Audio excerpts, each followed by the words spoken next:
एक बार श्रद्धा विश्वास के साथ हम लोग जयकारी करें। बोलिए श्री सद्गुरु महाराज की जय। श्री सद्गुरु महाराज की जय। श्री सद्गुरु महाराज की जय। अखंड मंडलाकारं व्याप्तं येन चराचरं तत्पदं दर्शितं येन तस्मै श्रीगुरुवे नमः। मंगलमूर्ति सद्गुरु मिलवै सर्वाधार मंगलमय मंगल करन विनयो बारंबार। धन्य धन्य सद्गुरु सुखद महिमा कही न जाय। जो कछु कहूँ तुम्हारी कृपा मोते कछु न बसाय। मोते कछु न बसाय। अव्यक्त रूप में सर्वत्र विराजमान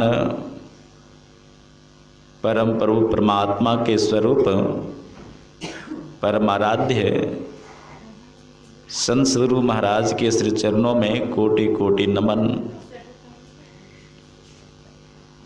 उपस्थित संवेद समादरणीय सज्जनवृंद, धर्म प्रेमी सज्जनों, ग्रामवासी बंधुओं, भक्तिमती माताओं तथा धर्मशीला बहनों, प्यारे बच्चों, सभी को मेरा कोटि कोटि नमन।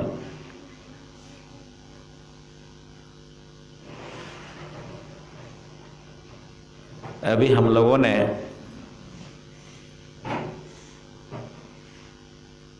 उपनिषद वाणी,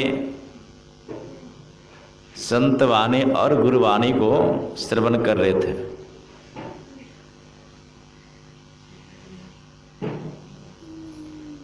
उपनिषद वाणी में भगवान शंकर भगवान ब्रह्मा जी को उपदेश कर रहे थे।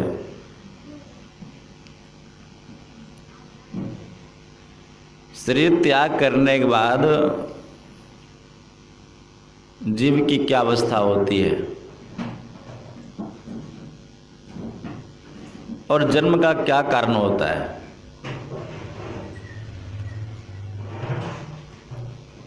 भगवान शंकर बतला रहे थे, यदि आप मुक्ति प्राप्त करना चाहते हैं तो इसी शरीर में प्राप्त कर लीजिए। उस मुक्ति को प्राप्त करने के लिए संसार के लोग अलग अलग साधन बतलाते हैं। कोई योग को बतलाते हैं, कोई ज्ञान को बतलाते हैं, कोई भक्ति को बतलाते हैं, कोई जप को तो कोई तप को, कोई उपासना आदि को। भगवान ब्रह्मा जी पूछते हैं, हे भगवान शंकर, आप योगियों के ईश्वर हैं, आप ध्यान भी करते हैं, आपके पास ज्ञान भी है और आप परमात्मा की भक्ति भी करते हैं, आप सभी ज्ञानों में निपुण हैं, इसलिए आप ही निर्णय करके बतलाने की कृपा कीजिए। तो भगवान शंकर ने कहा, हे चतुरानन, योगहीनम कथम ज्ञानम मोक्षदम भवति है भो। योगो अपि ज्ञानहीनस्तु न क्षमो मोक्ष कर्मणि। योगहीनम कथम ज्ञानम, योगहीन ज्ञान और ज्ञान रहित योग मोक्ष कार्य में समर्थ नहीं है। फैसला सुना दिए वो। यदि मुक्ति प्राप्त करना चाहते हैं तो तस्मात् ज्ञानम च योगम च। जो मुमुक्षुगण हैं, जो सही मायने में मुक्ति प्राप्त करना चाहते हैं, उनको ज्ञान और योग दोनों अपने पास रखें। ज्ञान जानना, योग जोड़ना। जोड़ने के लिए जानना पड़ेगा पहले। किनको जोड़ना है? इस जीवात्मा को परमात्मा से जोड़ना है। इसका मतलब अलग हो चुका है, तब न जोड़ेंगे। गुरुदेव महाराज की वाणी माया, तू उतरियो तम माही। तुम उतर गए हो, चलो निःशब्द में। हम आप थे कहाँ? परमात्मा के पास। परमात्मा कहाँ रहते हैं? वेदनाथ धाम में, हरिद्वार में, कैलाश पर्वत पर। संतों ने कहा नहीं, परमात्मा तो सर्वव्यापक हैं, सर्वत्र हैं। सर्वव्यापक होने कारण सर्वव्यापकता के परे भी हैं, हमारे अंदर भी हैं, हम से बाहर भी हैं। परमात्मा की सृष्टि के हर कण कण में परमात्मा विराजमान है। ऐसा नहीं कि देवघर में नहीं है, वेदनाथ धाम में नहीं है, हरिद्वार में, वहाँ पर भी है, लेकिन वहाँ मिलेंगे नहीं वो। जब हर कण कण में है तो वहाँ नहीं है क्या वो? कोई परमाणु परमात्मा से अलग नहीं है, कोई कण परमात्मा से अलग नहीं है, लेकिन वो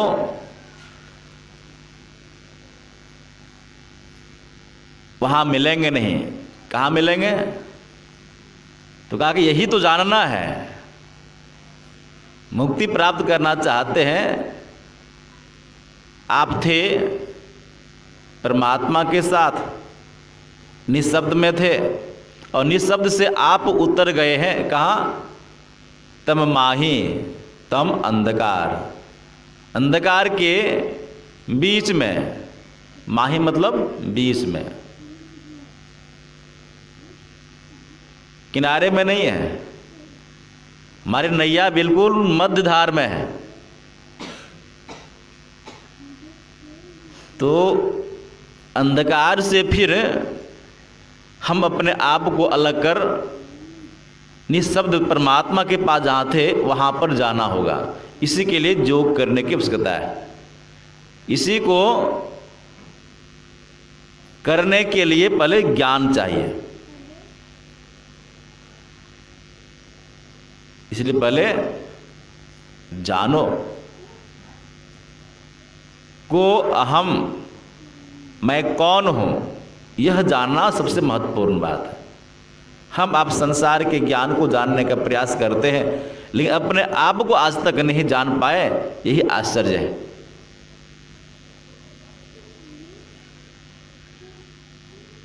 अक्ष ने महाराज युधिष्ठिर से प्रश्न किया था, किम आश्चर्यम, आश्चर्य क्या है?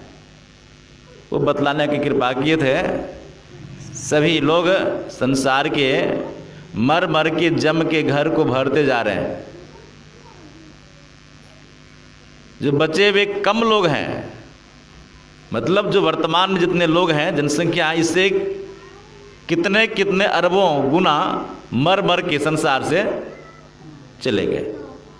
जो कम बचे हुए लोग हैं, जबकि वे भी नित्य प्रति देखते हैं कि मर मर के लोग जा रहे हैं, वे शमशान घाट पहुंचाते भी हैं, लेकिन वो चाहते हैं कि मुझे नहीं मरना है, भूल जाते हैं कि मुझे नहीं मरना है।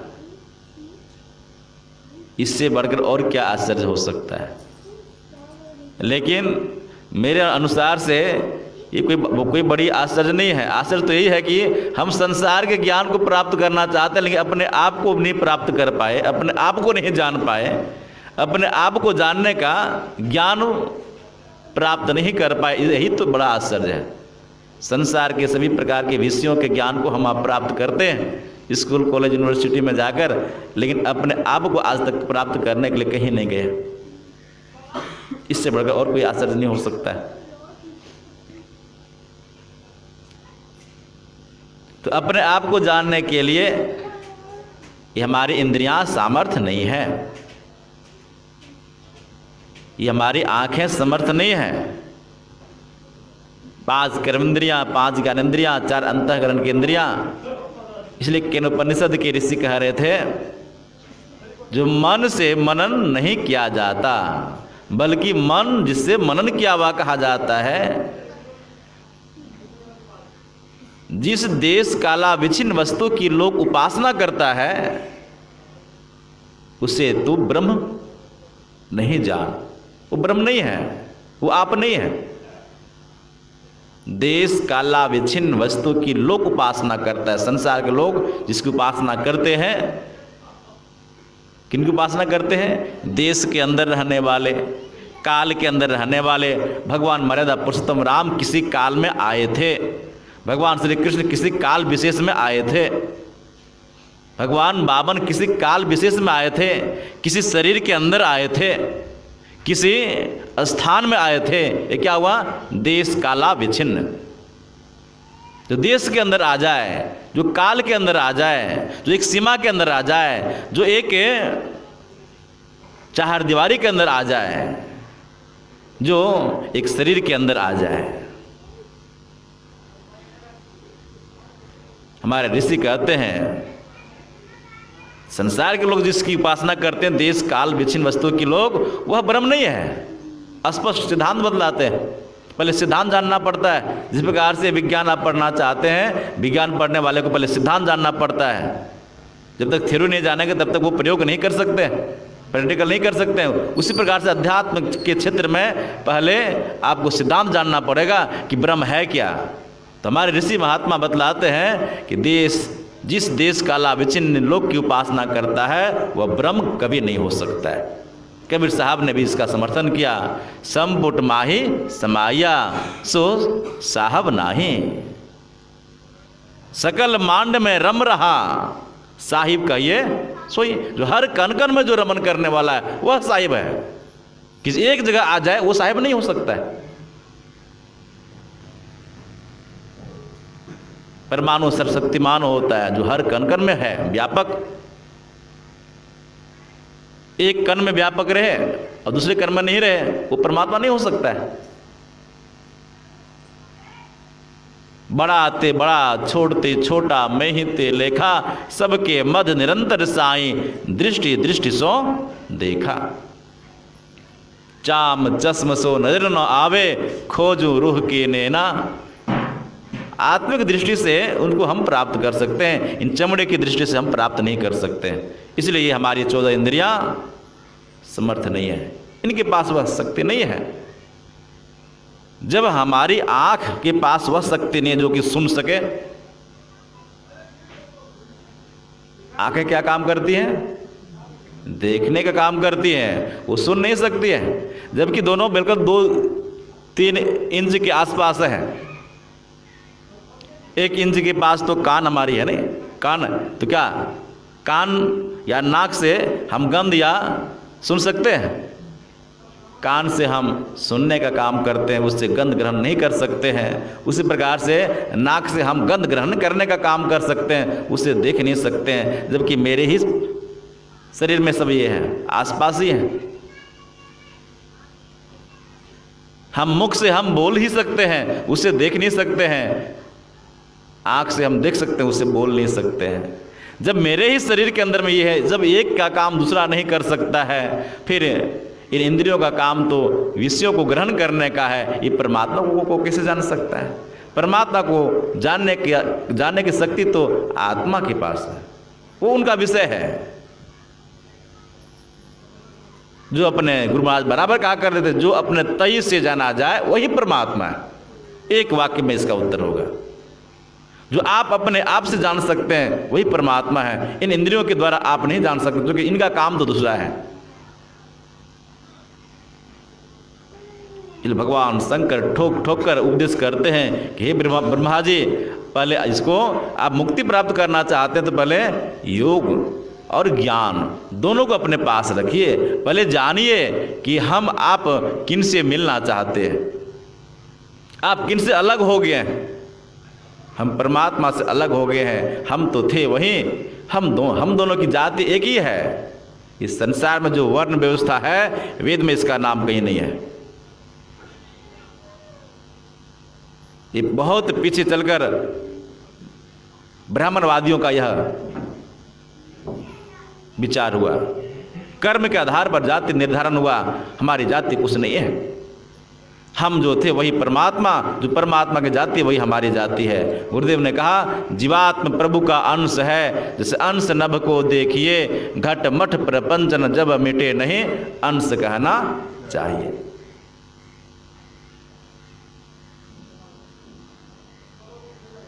इस संसार में जितने प्रकार के मानव हैं, सब मानव ही हैं, सबकी एक ही जाति है।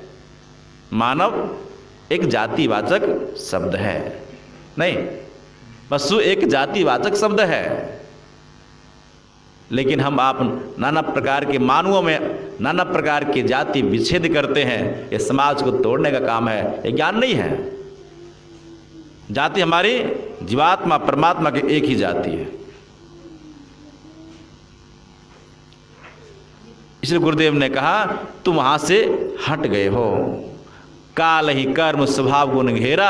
भगवान राम ने कहा अपने ही काल कर्म स्वभाव के कारण से तुम अलग हो गए हो। जिस प्रकार से एक पिता के 4 पुत्र हों और चारों पुत्रों को 10-10 रुपया दे दिया जाए, जिनके पास जिस प्रकार की बुद्धि है उस अनुसार से वो 10 रुपये खर्च करेंगे। कोई बच्चा उस रुपये से शराब भी पी सकता है, कोई बच्चा उससे पुस्तक भी खरीद सकता है, कोई बच्चा उससे खिलौना खरीद सकता है, कोई बच्चा मिठाई खरीद के खा लेगा तुरंत। जिनके पास जैसी बुद्धि, शराब पी ले मति बिगड़ जाएगी, पथभ्रष्ट हो जाएंगे। खिलौना है 2-4 दिन तक खेलेंगे, फिर खराब हो जाएगा, समाप्त हो गया 10 टका।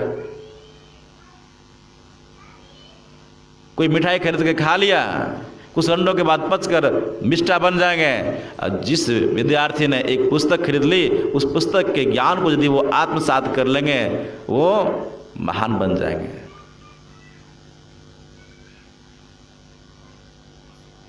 हम अपने ही काल कर्म स्वभाव के कारण से संसार में भटक रहे हैं।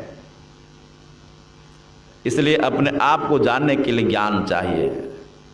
जब ज्ञान की प्राप्ति हो जाए, जीव और पीव का मिलन किस प्रकार से होगा, मैं कौन हूँ, संसार क्या है, परमात्मा का स्वरूप क्या है, जीव जगत आदि सबके संबंध में जब हम जान जाएंगे, तब हम अकर्तव्य को नहीं करेंगे, सत्कर्म को करेंगे। नहीं जानने के कारण से हम आपके द्वारा कभी कभार पाप कर्म भी हो जाता है। यदि हम आपको जानकारी हो जाए कि ये काम नहीं करना चाहिए तो नहीं करेंगे। बिजली की तार के बारे में हम नहीं जानते हैं, अब कोई छू दे उसको करंट लग जाएगा उनको, और जान जाएगा कि बिजली की तार में ऐसी शक्ति है तो उसको नहीं छुएंगे। इसलिए जानना जरूरी है, धर्म के स्वरूप के बारे में जानना जरूरी है, अधर्म के स्वरूप के बारे में भी जानना जरूरी है। जब तक आप अधर्म को नहीं जानेंगे उनको त्याग नहीं कर सकते हैं, जब तक धर्म के स्वरूप को आप नहीं जानेंगे उनको आप ग्रहण नहीं कर सकते। इसलिए विधि और निषेध कर्म दोनों का ज्ञान चाहिए। विधि निषेधमय कलिमल हरने, कर्म कथा रवि नंदनी वरने। कर्तव्य अकर्तव्य कर्म कथा का ज्ञान अति आवश्यक है। फिर परमात्मा के सगुण स्वरूप का ज्ञान अति आवश्यक है, और परमात्मा के निर्गुण स्वरूप का भी ज्ञान अति आवश्यक है। इसलिए पहले ज्ञान चाहिए। ज्ञान की प्राप्ति आप कहाँ से करेंगे? बिनु सत्संग विवेक न होई, राम कृपा बिनु सुलभ न सोई। सत्संग वह एक माध्यम है जिस माध्यम से हम आप ज्ञान की प्राप्ति करते हैं। जिस प्रकार से स्कूल कॉलेज एक विद्या अर्जन करने का माध्यम है, वह तो स्कूल कॉलेज तो पत्थर से, मिट्टी से, ईंट से, छड़, सीमेंट आदि से वह भवन बना है। उस भवन एक माध्यम नहीं है, उस भवन के अंदर में जो क्रियाकलाप होती है वह माध्यम है। चाहे वह विद्यार्जन करने की व्यवस्था यदि एक वृक्ष के नीचे भी हो जाए तो वृक्ष के नीचे भी हम विद्यार्जन कर सकते हैं। मतलब यदि वहाँ शिक्षक नहीं रहे, विद्यार्थी नहीं रहे तो विद्यार्जन न तो किया जा सकता है, न तो प्रदान किया जा सकता है। इसलिए गुरु शिष्य परंपरा अति आवश्यक है। बिन गुरु भव निधि तरई न कोई, जो विरंजी शंकर सम होई। इसलिए ज्ञान की प्राप्ति के लिए गुरु चाहिए।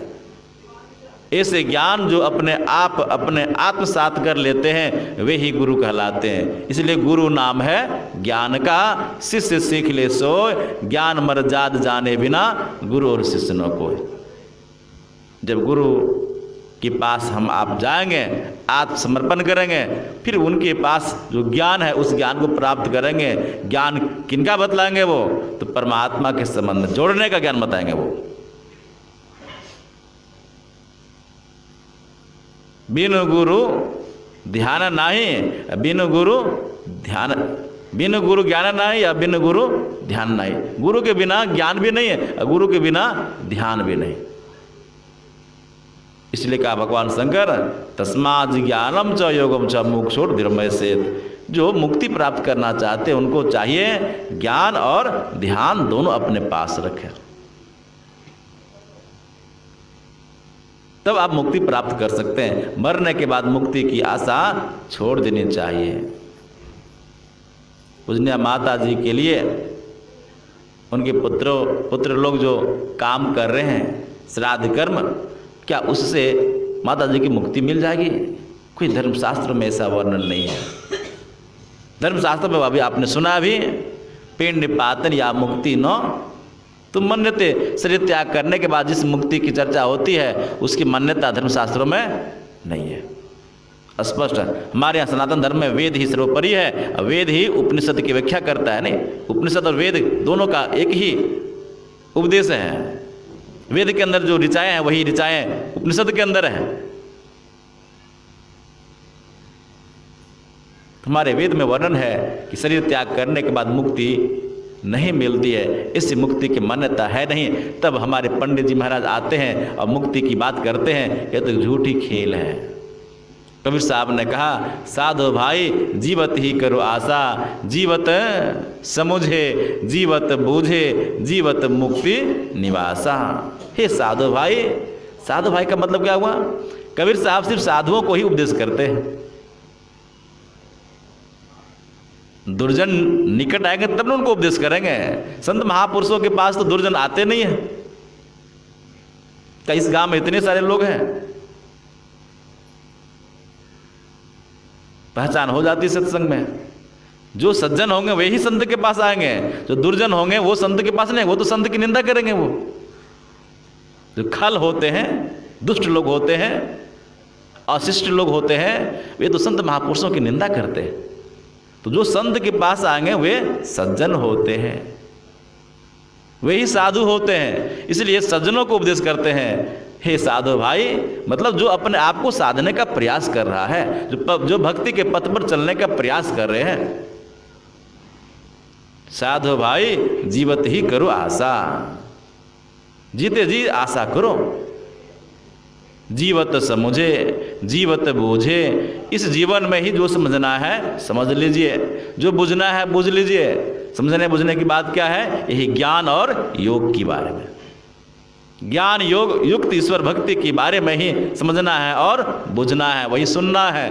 सुनी समुझई जन मुदित मन, मज्जहि अति अनुराग, लहि चारि फल अछत तनु, साधु समाज प्रयाग। जो साधु समाज भी प्रयाग में आएंगे वही न सुनेंगे।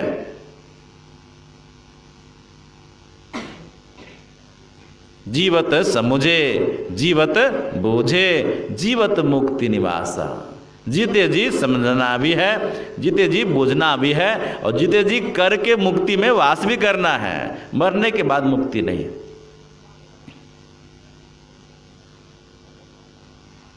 जीवत समुझे जीवत बूझे जीवत मुक्ति निवासा, जियत कर्म की फांस न काटी। इस जीवन रहते यदि आप कर्म फांस को नहीं काट लिए तो मुए मुक्ति की आशा, मरने के बाद मुक्ति की आशा करते हैं, प्रश्न चिन्ह लगा देते हैं।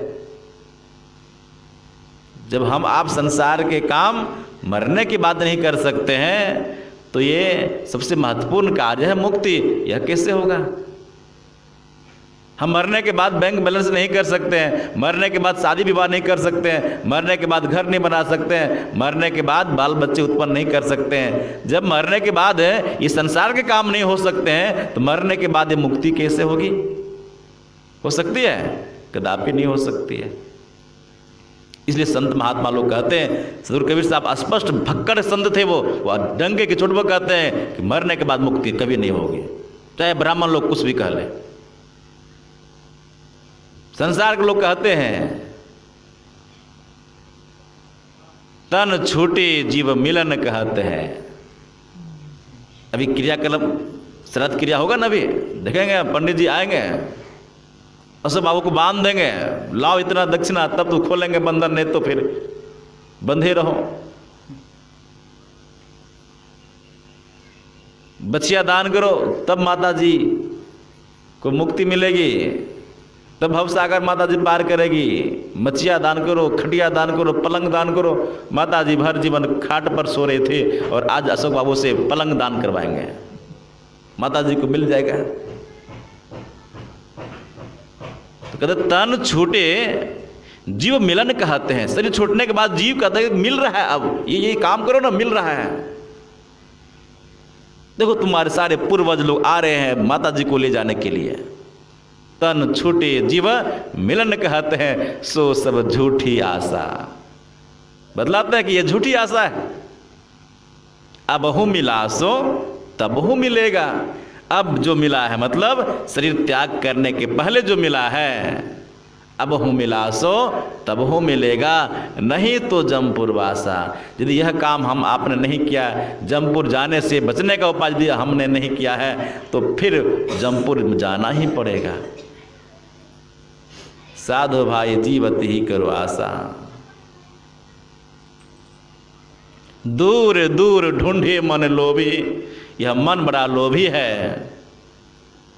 दूर दूर ढूंढे मन लोभी, मिटे न गर्भ तरासा। न जाने जब से सृष्टि हुई है तब से हम आप गर्भ में वास करते आ रहे हैं, तभी त्रास अभी समाप्त नहीं हुआ है। त्रास मतलब जब हम पानी पीते हैं, जब गर्मी के दिन होते हैं, प्यास लगती है, पानी पीते हैं, लेकिन त्रास जाता नहीं है। ऐसा लगता है कि और पानी पीवे, लेकिन संतुष्टि नहीं होती है। मतलब समझे कि लू का असर हो रहा है, नहीं। उसी प्रकार से यह जीव जो है बारंबार जब से संसार की सृष्टि हुई तब से हम आप माता के पेट में गर्भवास हम आप करते आ रहे हैं, तब भी इसका त्रास समाप्त भी नहीं हुआ है। क्यों? क्योंकि इसी मन के कारण से ये संसार में भटक रहे। तन दूर दूर ढूंढे मन लोभी, मिटे न गर्भ तरासा। साध संत की करे न बंदगी, कटे कर्म की फांसा। कहते कि गर्भवास में बार बार तुम जा रहे हो, बार बार इस संसार में आ रहे हो, बार बार इस संसार से जा रहे हो, इसी को आवागमन कहते हैं। आवागमन सम दुख दूजा, है नहीं जग में कोई, इसके निवारण के लिए प्रभु भक्ति करनी चाहिए। पुनरपि जननम पुनरपि मरणम पुनरपि जननी जठरे शयनम। बार बार गर्भवास करना यही तो दुख है। ये बंधन कटता है किससे? तो साध संत की करे न बंदगी। संत महापुरुषों की बंदगी करने से यह काम जो है बार बार आना और जाना, माँ के पेट में जाना और फिर वहां से आना, शरीर धारण करना, शरीर को छोड़ना, यह जो काम लगा हुआ है जीव के ऊपर, यह बंधन कट जाता। कब? तो साध संत की करे न बंदगी। तुमने आज तक जीवन में कभी संत महापुरुषों के सामने में बैठा नहीं, अहंकार के कारण से हम आप कभी संत महापुरुषों के पास जाकर ज्ञान ध्यान की बात को श्रवण नहीं किया, ज्ञान ग्रहण नहीं किया, दीक्षा ग्रहण नहीं की और उसको अपने जीवन में अनुपालन नहीं किया। साधना नहीं की।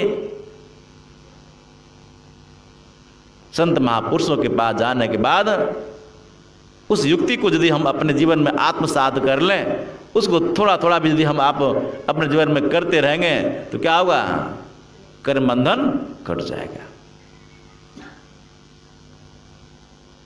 कबीर साहब कहते हैं सत्य गहे सतगुरु को चिन्हे।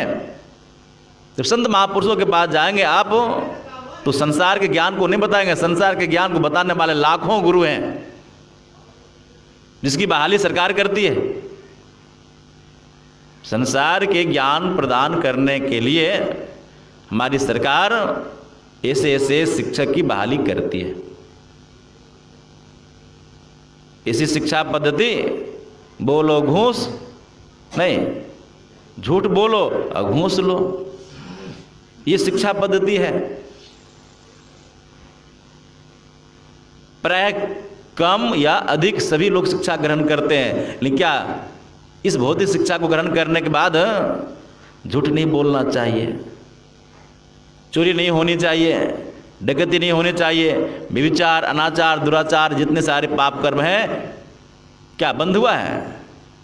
चाहे बहुत 100% आप शिक्षा ग्रहण कर लीजिए, चाहे आप बहुत शिक्षा कम ग्रहण कीजिए, लेकिन ये सब तो हो ही रहे हैं। इसका मतलब महात्मा गांधी ने कहा शिक्षा का शाब्दिक अर्थ क्या है? चरित्र निर्माण। चरित्र निर्माण हुआ कहाँ? इन शिक्षाओं को ग्रहण करके आपने चरित्र निर्माण नहीं कर पाया, इसका मतलब शिक्षा नहीं है। पेट की भूख के लिए आप पढ़ाई किए, उसके लिए नौकरी कर रहे हैं, एन प्रकार से पेट भर रहे हैं, इसको शिक्षा नहीं कहते हैं। शिक्षा का अर्थ चरित्र निर्माण होता है, और चरित्र निर्माण तो अध्यात्म ज्ञान से होता है। इसका मतलब महात्मा गांधी का इशारा भी उधर ही था। भौतिक शिक्षा संसार व्यवहार के लिए आवश्यक है, लेकिन जीव कल्याण के लिए अध्यात्म शिक्षा अति आवश्यक है। महात्मा गांधी कहा करते थे भौतिक शिक्षा ग्रहण करने के लिए जो गुरु होते हैं वो अधकचरा रहे तब भी संसार में काम चल सकता है, लेकिन अध्यात्म पथ पर चलने के लिए जो गुरु होते हैं वो यदि अधकचरा गुरु मिल जाए तो काम नहीं चल सकता है। इसलिए आप साधु संत महापुरुषों के पास जाएंगे, गुरु के पास जाएंगे, गुरु नाम है ज्ञान का, शिष्य सीख ले सोए, ज्ञान मर जात जाने बिना गुरु और शिष्य न कोय। ज्ञान कहे अज्ञान बिनु तम बिनु कहे प्रकाश, निर्गुण कहे जो सगुण बिनु सो गुरु तुलसीदास। ऐसे गुरु के पास जाएंगे वो बताएंगे क्या? सत गहे सतगुरु को चिन्हे, सत स्वरूप परमात्मा के बारे में बतलाएंगे, सदगुरु की पहचान बताएंगे। वो सदगुरु का स्वरूप क्या है? क्या हाड़ मांस वाले शरीर में जो सदगुरु हैं वही सदगुरु महाराज हैं, उनका वही स्वरूप है? संतों ने कहा नहीं, जब सच्चे सदगुरु के पास जाएंगे आप तो अपने सदगुरु महाराज के स्वरूप को भी जानेंगे आप। वह स्वरूप तो इस शरीर के अंदर में है, वह प्रकाशमयी है, वह ज्ञानमयी है, वह शब्दमयी है। जब आप अपने अंदर में साधन करेंगे तो अंतःकरण में आज्ञा चक्र में ही आप उस सदगुरु महाराज के रूप को आप देखेंगे। हाड़ मांस वाला शरीर गुरु का एक दिन छूटना ही है। भगवान राम आए, कृष्ण आए, सारे के सारे बड़े बड़े राजे महाराजा आए, सबका शरीर छूटा, आए हैं सो जाएंगे। राजा रंग फकीर, एक सिंहासन चढ़ चले, एक बंधे जात जंजीर। लेकिन गुरु कभी मरते नहीं है। इस शरीर के अंतःकरण में जब आप साधन करेंगे वहाँ पर जो दर्शन होगा वह गुरु मरते नहीं है। हड्डी मांस वाला गुरु का शरीर मरता है, लेकिन गुरु का जो स्वरूप है वह कभी नहीं मरता है। इसकी युक्ति जाननी पड़ती है। जब अंतःकरण में आप ध्यान अभ्यास करेंगे तो वहाँ पर प्रकाश के रूप में आएंगे गुरु, फिर शब्द के रूप में गुरु आएंगे, प्रकाश और शब्द के रूप में गुरु आएंगे, और इस जीव को, उस सूरत को सहारा देकर परमात्मा के पास ले जाएंगे। सत्य गहे सतगुरु को चिन्हे, सत्य नाम विश्वासा, वही सतनाम है। चार शब्द ही सतनाम है। उस जमाने में, कबीर साहब के जमाने में इतने जातिवाद हमारे समाज में व्याप्त थी। कहते कि नहीं, तुम दुल्हा के घर में हो, उत्पन्न हुए हो, तुम राम नाम नहीं बोल सकते हो। राम नाम बोलने वाले कौन होते हैं? ब्राह्मण होते हैं। तुम राम नाम नहीं बोल सकते हो। कबीर साहब ने कहा, भाई अपना राम नाम तुम अपने पास रखो, मैं सतनाम बोलूँगा। नहीं, तुम अपना राम नाम अपने पास रखो। तुम ब्राह्मण हो, तुम श्रेष्ठ हो, मैं तो नीच जाति में उत्पन्न हुआ हूँ। मैं तो भाई, हमें तो दुल्हा के घर में उत्पन्न हुआ हूँ, लालन पालन मेरा वहीं हुआ है, इसलिए मैं राम नाम नहीं, मैं सतनाम बोलूँगा। वो सतनाम बोलते थे। ये राम नाम ही तो सत्य है, वही तो सत्य का नाम है। उसको राम कहिए, सतनाम कहिए, शिव नाम कहिए, विष्णु नाम कहिए, शक्ति नाम कहिए, चाहे जो नाम कहना है, सब तो वही है। मेरे गुरुदेव ने कहा, इस नाम के फेर में मत पड़ो, नाम का स्वरूप तो सबका एक ही है। इसलिए हम आप प्रातः काल में गाते हैं, शिव नाम वही, नहीं कृष्ण नाम वही, शक्ति प्रचंडनी वही, सब तो वही है। क्या वो सार शब्द में लीन होई कर, मैं ही गुरगुन गाइए, जेठ मन को हेठ करिए, मान मद विसराइए। सत्य गहे सदगुरु को चिन्हे, सत्य नाम विश्वासा, तब आपको विश्वास हो जाएगा कि यही सत्य नाम है।